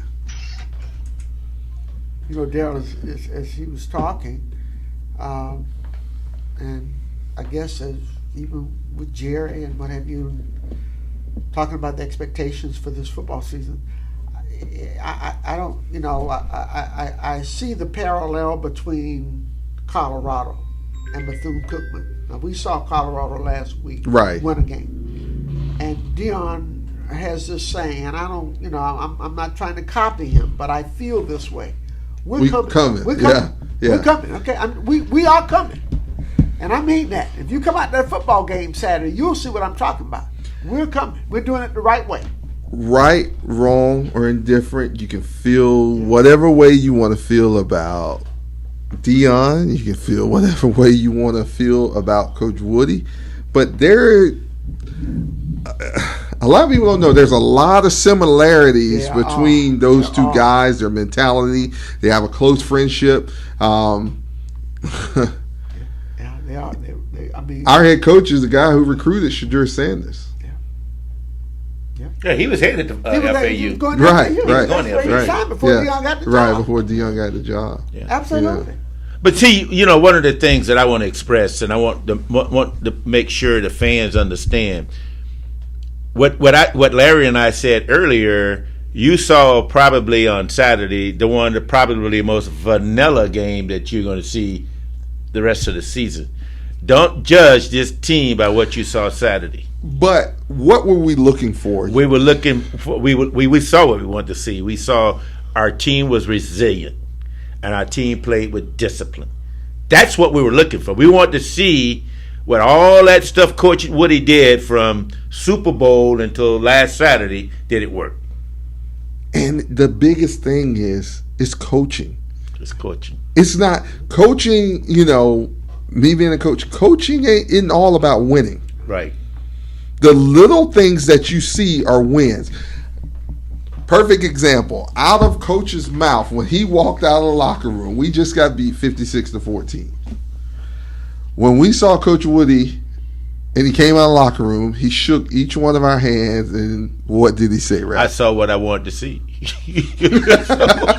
That's what he said. He said, I saw what I wanted to see.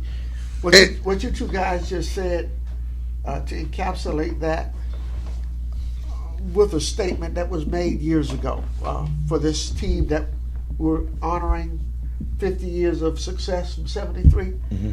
There used to be a banner in Moore Gymnasium, and Westmore put that up there. And what you just said about the discipline, Mm-hmm. what you just said about, Ralph, the effort, that was encapsulated in the term pride and poise. Yes. Pride and poise, and that's what we're seeing Yep. with this young football team. And I think that's what people are going to see for the remainder of the season. And it's going to be a calling card and a building stone for how Raymond Woody's going to put this program back together. Exactly. We stopped by the team hotel prior to the game Saturday, and when you walked in that hotel, it was nothing but a business atmosphere. And we saw one or two coaches, so it wasn't that the coaches were just sitting in there. It was just the frame of mind that the players were in. When you look down on the table, there's quizzes that we have to take prior to games, and everyone's locked in, focused on what they had to do. Wasn't no playing around, was anything of that. Business trip. Exactly. Business trip. And that's what we have to look forward to. When you've seen it before, it's not hard to recognize it again. Right. When you've seen a championship program, we've had championship programs Yes. at the school. Yes. We're not devoid of that. Right. And what I'm seeing right now, in terms of laying the foundation, Crawl before you walk. Let me tell you, that's why I'm saying we're coming. Yeah. Caller, you on the Hail Wildcats Gridiron Show. Welcome. Larry, we are coming. That's what the fans want to know. This your boy from Orlando over here. I'm a little excited, ready because the game is going to be home in Daytona. But it's a special year. It's kind of odd the way our season is set up. We went to Memphis last week. We come home this weekend against Savannah.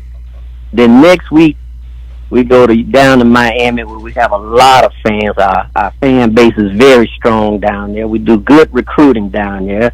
I'm sure the band is ready to get funky against University of Miami's band. Then we go back to Mississippi. This is an odd year kind of schedule. How can we keep the fans in tune to get ready for the Wildcats for when they come back home? I just want to say this, and I guess this is the coach in me. We play Savannah State on Saturday, and that's all we need to worry about right now, enforcing our will against Savannah State, and then we'll worry about everything else after that. But the main thing is we have to have the fans there this Saturday. Might not make it to the other games, but we know if God allows us to make it to Saturday, we want to see that stadium packed out with our fans. Let's welcome Coach Woody home. I know we did it a little bit for the spring game, but now it's for real. This is live. Yeah, it's for real now. So we're rolling it out now. And I know you're going to be there live and in effect, Mr. Walker. I'm going to be there. I want some hot mustard on my fish. And, I hear you, brother. Hey, Larry. Yeah. Now, I'm from Jacksonville. I know that. And around Florida Avenue, around Florida Avenue in Jacksonville when I was coming up, there was this barbecue stand. And the man at the barbecue stand always had curly fries. Yes, sir. Anybody you saw with a bag in your hand, it was a greasy little bag. That's all we wanted was that curly fries and barbecue. So bring them curly fries back, Larry. I'm coming. I'm coming to get some curly fries. I'm going to take care of you. I'm going to have the fries ready for you, okay? Promise you that. So, I think that's going to be real good. That's a good little fest. A lot of people don't know about them curly fries with a good little seasoning sauce on it. But I got a quick question for you, Al. Really quick. Yeah. What's your favorite hot sauce? My favorite hot sauce. Whoa. Do you put that Texas Pete? Or that Louisiana. Oh, you Louisiana. talking Crystal, man. Huh? Hot sauce. No, well, I stick to that. I'm safe with that Tabasco. You know, hot sauce don't agree with everybody. Well, they can mingle the rest of the day. You know what I'm saying? That don't stop you from doing it though. Yes, sir. You were saying. I grew up on that. I grew up on that mustard-based barbecue hot sauce from Jenkins out of Jacksonville. Yes, indeed. But yeah, we still got it. We still have it. But I wanted to say this is very good. We're celebrating 100 years. What can we look for in the 100-year celebration? I had a question. This came to me yesterday from an alum. What is the celebration? What are the activities that are involved around the 100-year celebration? We don't come back to Daytona until homecoming, and it's just gonna be crazy when we come back to Daytona. You know, of course, you know. Who do we have? We got Jacksonville after that. So the excitement is going to be built very, you know, it's coming very high. So what is the activities around the 100-year celebration? I think we have to, and you know, rely on the athletic administration for that. Of course, also the school administration, but in the interim, I think we should, as fans, make every game a home game. And that means fan support, coming out to the games, even when we're away.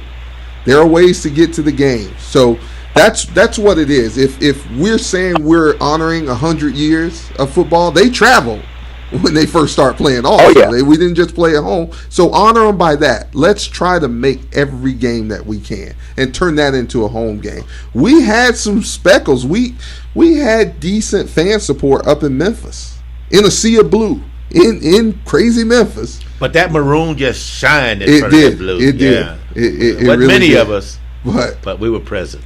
A lot of questions, a lot of things. So I can't speak for the administration. I can't speak for the athletic administration. But what we can speak for is our fan support. If you're able to come to every game and support those Wildcats, you know, and starting this Saturday and then so forth, you know, on that Thursday night game down in Miami, we can turn that into a home game. So we'll try to get that answer for you about, you know, activities coming up. But, you know, it starts off tomorrow night for the pep rally.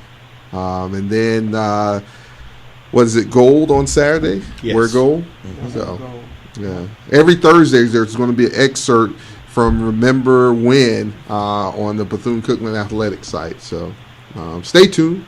There's a lot of things happening, a lot of things, but it's about all fan support and, you know, making that happen. That sounds great. All fan support, alumni, family, and friends come out. Let's watch our Wildcats. A lot of changes going on. A lot of newness going on. I did not know that y'all named Jerry Mr. Friday. Oh, yeah. That's a good one. Yeah. Hey, don't say that too loud.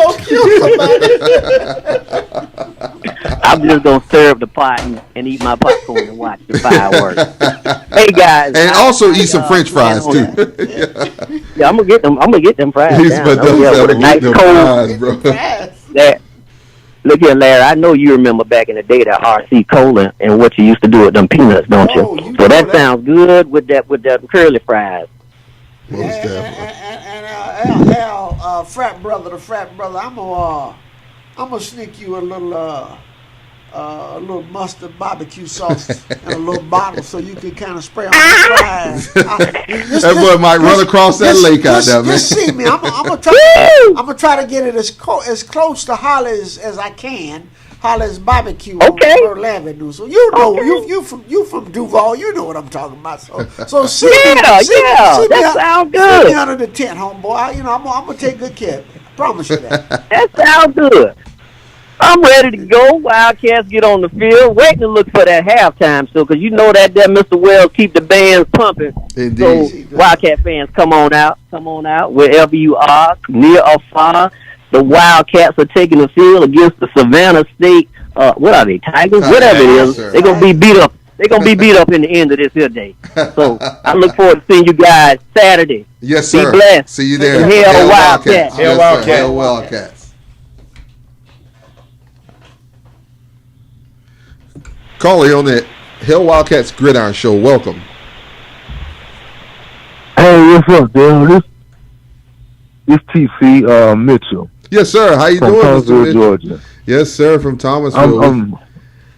I'm doing good, man. I just saw what you did, and thank you for joining the 1923 Society as we were on the air. And we encourage all our fans to join you in support of our players in the NIL collective. So we thank you very much, including Ralph. Ralph's a part of that society, as well as Mr. Wesley and a couple other people. So thank you.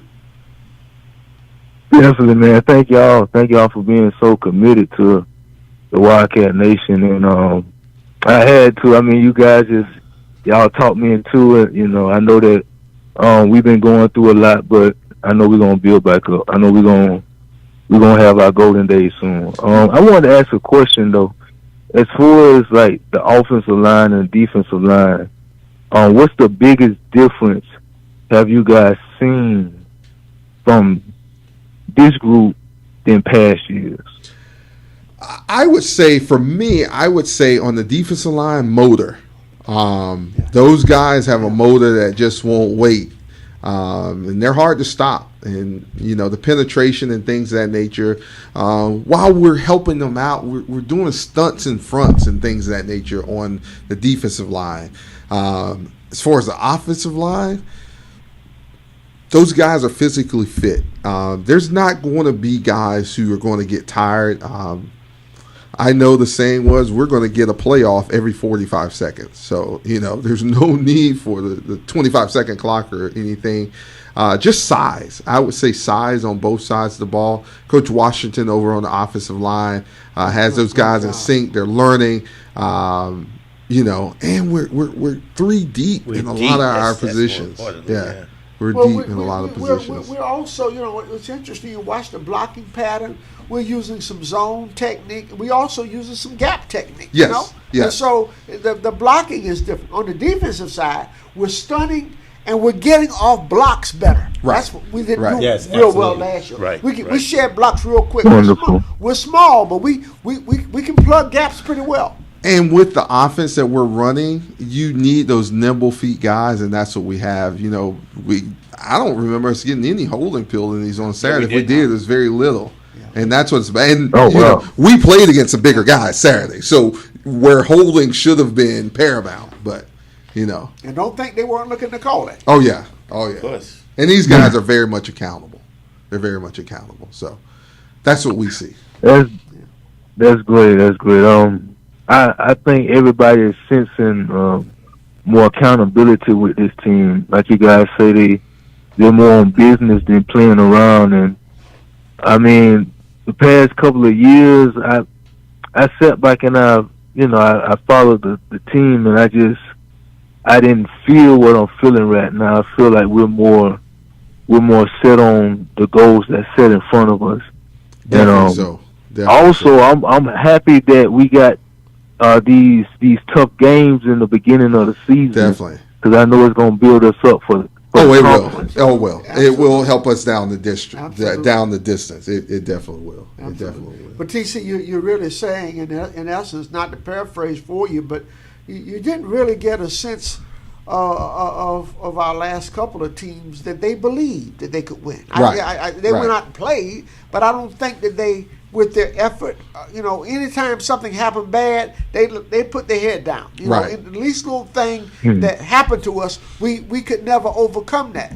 These kids today, they play the game the right way. They play hard. They play to the end. You won't see this team quitting. They're going to battle to the end. They battle Saturday, right to the very end. On offense, when we come off to the sideline, the whole offense sits on the bench together, and coaches come up to them and talk. So, I know we've kind of had some of that in the past, but not like. Not the teaching at this level. Not like this. No. It's you can see it. Yeah. Gotcha. So Well, I mean, people thought that, and I'm not trying to. I know this Ed Reed thing is pretty much over with, but when I saw Coach Raymond Woody Jr. as our new head coach, it's just a whole calm just came over me. Like, almost who definitely. better else to be our head coach than a top recruiter? This guy analyzes skill sets like daily. Right. So who better else than him? Definitely so. You're looking at it the right way. That is truly his calling card, at least one of them, and that's acknowledged across the board by lots of people at different levels. Right. He's a great recruiter. Well respected. Well respected. TC, we hate to run on you, man, but we got to close the show out. We look forward to hearing from you next week. Definitely. Yes, sir. Hey, thank you again, TC, and we look forward to talking to you, Hail Wildcats. Hail Wildcats. Hail Wildcats. Yeah, Wildcat. Yes, sir. Thank you again. Closing words, sir. Mr. Ralph. Well, JarHead. I'm looking forward to Saturday. I think we're going to have a good time, and I'm looking forward to seeing a lot of even my college friends out to the game. Don't tell me you're too old, because you can come out there. We'll push you around. So that's what I'm looking forward to, and I'm looking for some good fries. There you go. Well, guys, I guess I gave myself a homework assignment. I'm going Absolutely. go ahead and get ready to take care of what I got to take care of. I go out and get the potatoes and get them all curled up for us, so we have them in a cooler and cool Ready water to go. and ready to go. And I'm also looking forward to seeing that beautiful maroon and gold come live on Saturday. Yes, sir, and, definitely. with a nice crowd there. And I think everybody's going to leave that stadium quite happy. If you can make it, catch Cat Eye Network, Daryl Natil, and Mike on the call Absolutely. there. But we hope to see your face there Saturday. We need everyone there. One Yes, other sir. thing, and Yes, if you're sir. going to come to the game, Saturday's game is gold day. Make so sure you wear wear it. something gold. There you have it. There you have it. For Mr. Ralph Smith, Mr. Larry Wesley, Mr. Dieselman, CC Cruse, for Fry Daddy, Mr. Jerry Bill, I'm Darold Williams on the Hail Wildcats Gridiron Show. We look forward to seeing you Saturday, 4 p.m., Daytona Stadium. Hail Wildcats. Hail Wildcats. This boy Jerry going to kill all of us. Ladies and gentlemen, the Bethune-Cookman University alma mater.